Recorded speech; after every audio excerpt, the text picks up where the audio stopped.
আমাদের কোনো কন্টেন্ট আপনাকে কোনো ধরনের বাই সেল সিগন্যাল বা পরামর্শ প্রদান করবে না। এজন্য স্টক সাপোর্টার টিম আপনার কোনো ধরনের ফিনান্সিয়াল লসের জন্য লায়াবল না। ধন্যবাদ। আসসালামু আলাইকুম ভিউয়ার্স, কেমন আছেন? আশা করি সকলে ভালো আছেন। সকলকে স্বাগত জানাচ্ছি stock supporter presents daily market index আপডেটে।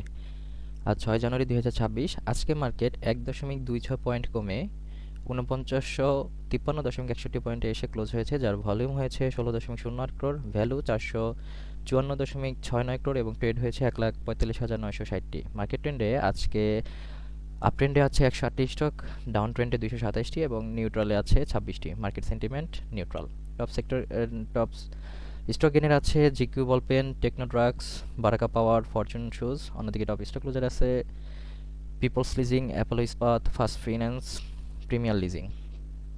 টপ সেক্টর বাই গেইনে আছে pharmaceuticals and chemicals, textile, engineering, fuel and power, bank. অন্যদিকে টপ সেক্টর বাই ভ্যালুতে আছে textile, bank, pharmaceuticals and chemicals, engineering, food and allied. আজকে সবচেয়ে বেশি ব্লকে ট্রানজেকশন হয়েছে যমুনা ব্যাংকের এই স্টকটি 62,09,020টি। তো চলুন আমরা সুপার চার্টসে চলে যাই।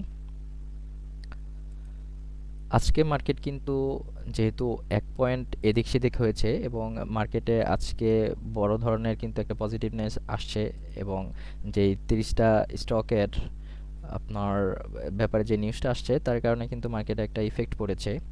তো তবুও আমরা দেখছি আমাদের যে সাপোর্ট জোনটা এই জায়গাটা কিন্তু মার্কেট ঘোরাঘুরি করতেছে এবং গত দিনের তুলনায় আজকে কিন্তু ভলিউমটা কম। তো তার মানে হচ্ছে এখান থেকে কিন্তু মার্কেট নিচে পড়বে না এরকম একটা ভাব কিন্তু এখানে আছে। এই জায়গাগুলোতে কিন্তু এই যে এরকম একটা ভাব আছে। তো এইখান থেকে কিন্তু মার্কেটে একটা পজিটিভনেস কিন্তু আমরা আশা করতে পারি। সেটা আমরা যদি ম্যাকডি দেখি সেখানেও আমরা দেখতে পারবো এবং হচ্ছে আরএসআই সেটাও কিন্তু এখন বুলিশ মোমেন্টামে আছে। তো চলুন আজকে আমরা টপ স্টক গেইনার যেটা আছে জিকিউ বলপেন সম্পর্কে আলোচনা করি।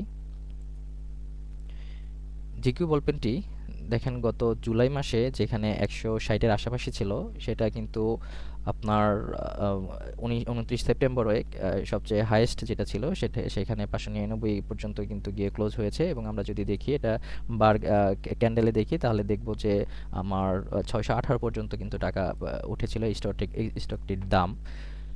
তো এখন যে বর্তমান যে পরিবেশ পরিস্থিতি এখানে যদি আমরা এই ক্যান্ডেলটাকে মাদার ক্যান্ডেল ধরি তাহলে দেখব যে এই ক্যান্ডেলটার ভিতরে কিন্তু এই স্টকটির প্রাইস ঘোরাঘুরি করতেছে এবং হচ্ছে আজকে গত এই কয়দিনের তুলনায় বেশ একটা ভালো ভলিউম নিয়ে কিন্তু আজকে একটা ব্রেকআউট করেছে এবং ব্রেকআউট করার পরে নর্মালি আমরা দেখি যে একটা রিটেস্ট হয়।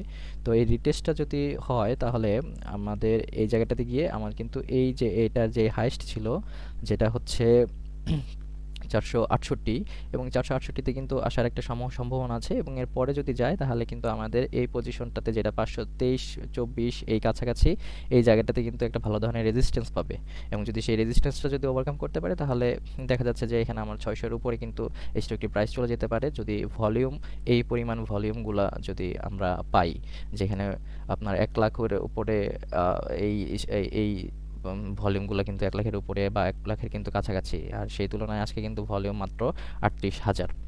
তো এইখানে যদি যেতে হয় তাহলে কিন্তু আমরা বলছি যে আমাদের ভালো পরিমাণে ভলিউম লাগবে।